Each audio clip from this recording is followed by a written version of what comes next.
through May 20th. Who are those? Nobody. There are those vacant chairs over there. Oh my. Yeah, pat them on the back. Hi, folks. But some of you may have children or parents or brothers or sisters or friends that are in that group and you'd like to know more about them. And it also, all of you have Beaver Meadows powers because you are the wheel and the wheel is you. Well, what does that mean? In my opinion, and I say this from my many years of counseling, when I work with people who follow my teachings, you see, as a Christian pastor, if I was working with a non-Indian, didn't know anything about the medicine wheel, but they were good Bible people, then what would I use to help me in my counseling? I'd use the Bible.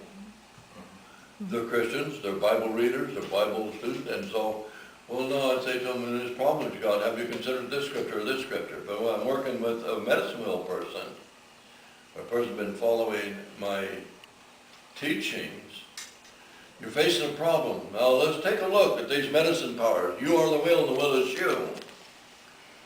Pick out those powers you think that would help you with your problem.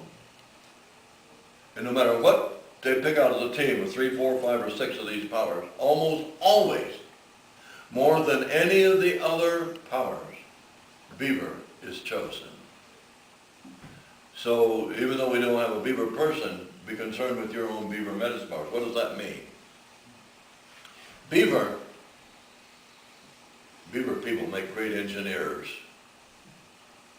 designers of programs, controlling the flow of things. How do we see that?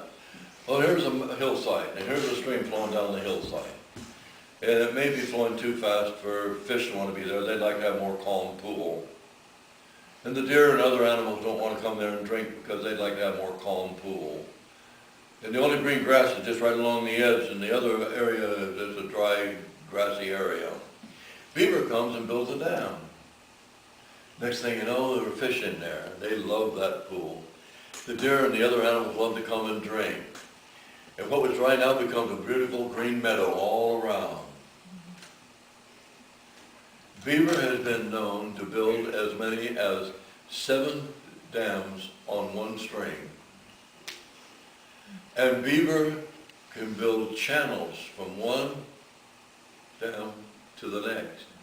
And Beaver can build locks on those channels and control the flow of water from one to the next. As I mentioned, my 47 years of pastoring, only the last 9 years was as a United Methodist clergy. What got me into United Methodist clergy work?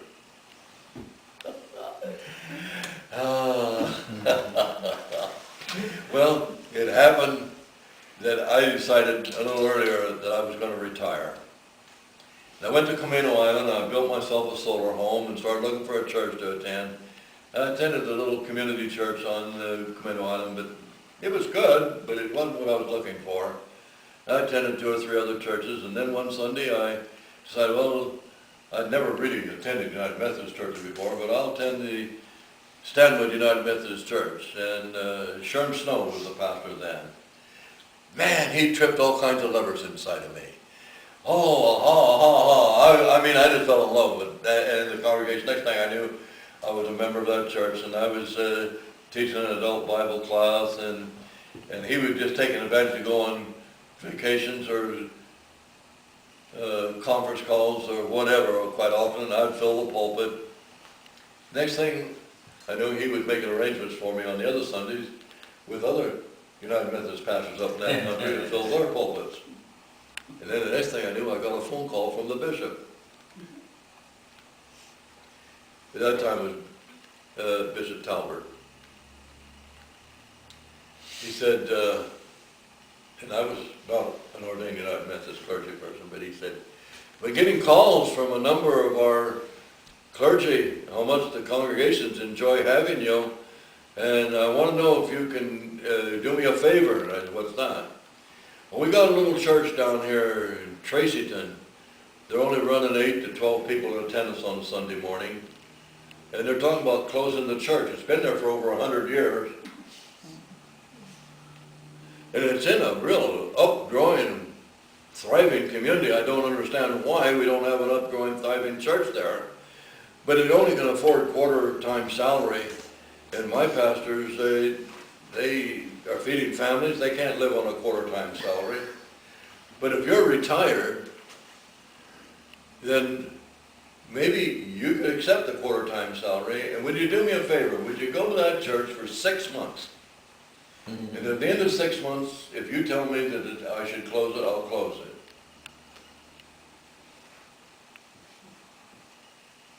I said, where in the world is Tracyton? Where in the world is Oakville? I just finished building my solar home. Built it myself. In fact, it was one of the show homes on the Pomona Island Home Show that year. A very efficient solar home. Really worked nicely.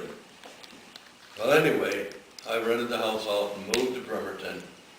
My first Sunday, I think it was 11 people in the morning worship service. The next day on Monday, I walked into my church office trying to figure out, what have I inherited here? Well, I started going through the files, and I found the file with all the members, membership cards. 42, not people, 42 families. Oh, wow. Were supposedly members of that church. What in the world's going on here? I did figure, well, it's a Navy community. Probably a whole lot of them have been transferred out and they moved elsewhere and they're no longer here. But I started picking up the phone and calling one afternoon and they were all of them still there. Mm-hmm. But some of them hadn't been in the church for 7 years. One woman, she and her family, they hadn't been in the church for 17 years. Where are you going to church now? Oh, nowhere. I'm a Methodist. If I went to church anywhere I go there, well, how come you quit? And almost all of them, they had a fallout with the minister at that time. But after the minister gone, they never came back. They were still out. Can I come to your home and visit? Not a one of them turned that down. Sure, sure. Well, when I got there, I wasn't dressed in a ribbon shirt. I was a United Methodist clergyman, so I had my suit, shirt, and tie. I might say I haven't had a shirt and tie on since I retired. In fact, I tried here a couple of years ago to put my suit on. Took it to Goodwill. Anyway, but when I got in there, they did not see me as an Indian person. But my questions, I was thinking Medicineville all the time. Hello. What grade are you in? I'm in the 5th grade. Where do you work? Well, I work in the shipyards. Oh, my wife, she's a school teacher. What's your birthday? Oh, and I kind of sprinkled that in and out so it wouldn't become too obvious what I was doing. I had no notepads or anything, just talking. But when I'd leave, I'd go just 2 or 3 blocks far enough to get away so it's all fresh in my mind. And I start writing down, Papa, he's Bear. Mama, she's Otter. Junior, he's... After I visited these 42 families, then I thought, I wonder what's going on in this neighborhood. So I went to the Junior Chamber of Commerce and a whole bunch of the Rotary and a whole bunch of the different community organizations, trying to find out what were the problems with that community and which problems were being addressed, which weren't.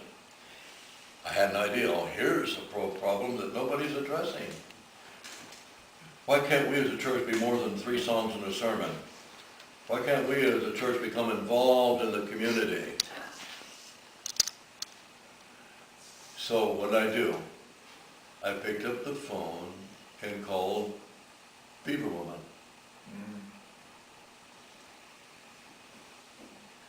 She and her family had been in the church for 7 years.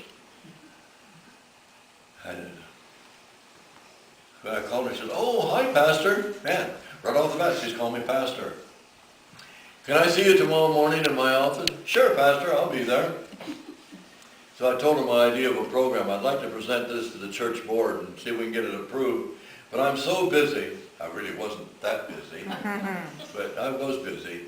I'm so busy, I just don't have time to type this up. Could you type it up for me so I can make copies of it and present to the board members at the next church board meeting? Yeah, I'll do that, Pastor. Well, I expect in a couple of